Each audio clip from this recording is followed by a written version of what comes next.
Gimana dokter? Kalau sekarang kan banyak dokter-dokter tuh mulai pada bukan mensos masih, tapi mengedukasi Sudah lewat pada sosmed. mengenal sosial media mungkin ya. Sosial media. Sebenarnya di sisi lain saya senang sih teman-teman saya sekarang banyak yang mulai menyebar edukasi gitu. Karena kan sekarang udah marak nih bermunculan teori-teori yang mungkin berbeda dengan teori dari ilmu yang kita anut gitu, ilmu medis, ilmu kedokteran. bukan ilmu hitam. Jadi kan sekarang banyak ada yang lebih non obat, non farmakologi, lebih ke semua back to natural gitu. Dan mereka punya pemahaman sendiri dan punya base teori sendiri gitu, basic teori sendiri gitu.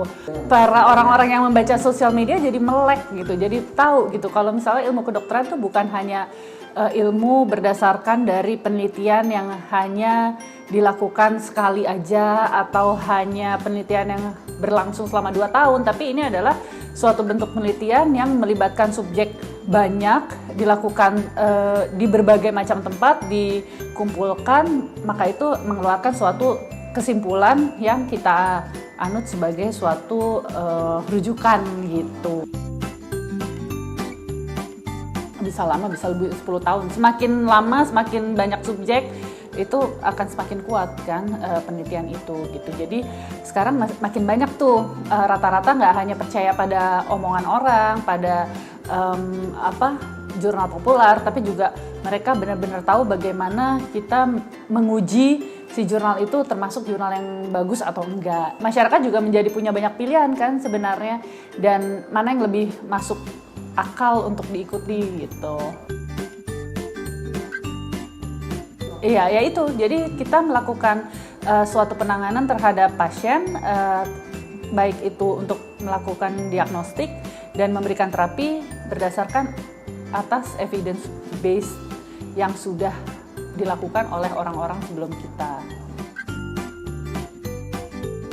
Ya, kalau dokter itu kan sebenarnya long life learner ya, jadi memang harus belajar terus, maka itu kita harus ikut seminar-seminar, ikut kongres-kongres untuk mengupdate ilmu yang udah kita pelajari dan kita ikutin. Karena apa yang teori sekarang ini kita percaya mungkin akan bisa berubah dalam 5-10 tahun ke depan gitu. Nggak pernah ada yang sama. Ini lagi COVID ini aja kan berubah-berubah tuh. Yang dulu boleh pakai masker kain, sekarang nggak boleh pakai scuba gitu. Itu kan ini adalah contoh ya, adalah contoh dalam 7 bulan ini itu aja udah banyak perubahan. Itu kan semua bukan karena yang di atas itu pelin-pelan, tapi kan itu kan berdasarkan laporan-laporan kasus dan penelitian yang ada gitu. Nah, kalau misalnya ditanya apakah semua dokter itu melakukan penelitian atau research, idealnya seorang dokter harus terus mengupdate ilmu pertama.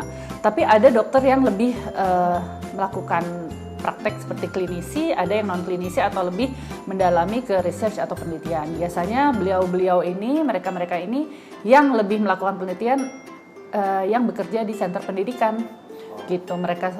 Beliau ini mengajar, kemudian melakukan research, tapi bukan berarti dokter klinisi nggak boleh melakukan research dan dokter yang non klinisi juga nggak boleh praktek gitu, sebenarnya sama aja. Tapi yang saya harapkan dokter-dokter yang memang lebih banyak bekerja langsung ke masyarakat yang praktek itu tetap mengupdate ilmunya, nggak kalah dengan beliau-beliau yang di center pendidikan gitu. Dan itulah makanya butuhnya kongres kan itu buat mendapatkan informasi gitu loh.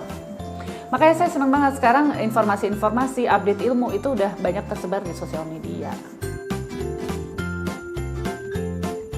Sebenarnya nggak apa-apa ya, saya juga sering pasien saya minta second opinion keluar, itu buat saya silakan. Atau justru saya yang diminta opini kedua gitu, karena dia sudah pernah mendapatkan opini pertama dari dokter yang lain. Sekarang kan dokter ada banyak ya, terutama di Jakarta ini kan banyak sekali. Dan masyarakat juga sudah mulai teredukasi dengan baik. Menurut saya sih itu adalah hak pasien, tapi yang pasti kewajiban seorang dokter adalah memberikan penjelasan sejelas-jelasnya, sejujur-jujurnya, baik itu yang enak didengar maupun yang bad news buat pasien gitu. Itu tetap harus diinformasikan dengan cara komunikasi yang baik. Sebenarnya untuk jadi dokter itu kan harus ada niat ya. terutama niat dari diri kita, bukan niat dari orang tua untuk menyekolahkan anaknya dokter atau mengikuti cita-cita dari orang tuanya gitu. Jadi buat adik-adik yang pingin menjadi seorang dokter, sebaiknya harus dimantepin dulu. Karena kalau dari pengalaman saya, jadi dokter itu harus pertama meninggalkan, harus ada niat dulu pertama, yang kedua harus meninggalkan kebiasaan-kebiasaan yang zaman dulu di sekolahnya, misalnya suka pergi-pergi.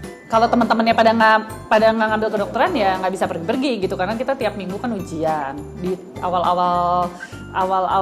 tingkat awal tuh tiap minggu ujian. Ya kalau misalnya punya temen yang dulunya suka main-main ya harus siap sih. Karena saya sendiri tuh orang yang memang dari kecil pengen jadi dokter, dan saya nggak punya cita-cita selain menjadi dokter dulu ya. Membutuhkan endurance ya. Gitu, harus ngotot emang kalau mau jadi dokter tuh harus ngotot. Tergantung, menurut saya kalau memang jiwanya TikTok ya lebih baik di TikTok aja. Tapi kalau jiwanya lebih serius mungkin Facebook atau Instagram atau website mungkin lebih baik gitu. Jadi sebenarnya masing-masing sosial media itu mencerminkan karakter dari pribadi seseorang. Buat teman-teman dokter, teman sejawat, baik junior maupun senior, selamat Hari Dokter, tetap semangat menangani pasien, apalagi di era pandemi COVID-19 ini, tetap jaga kesehatan, kemudian jangan lupa menggunakan alat pelindung diri dimanapun kita bekerja, dan terus mengedukasi masyarakat, walaupun kita misalnya tidak bisa bertemu pasien secara langsung, tapi kewajiban kita adalah mengedukasi masyarakat untuk tetap sehat. Selamat Hari Dokter!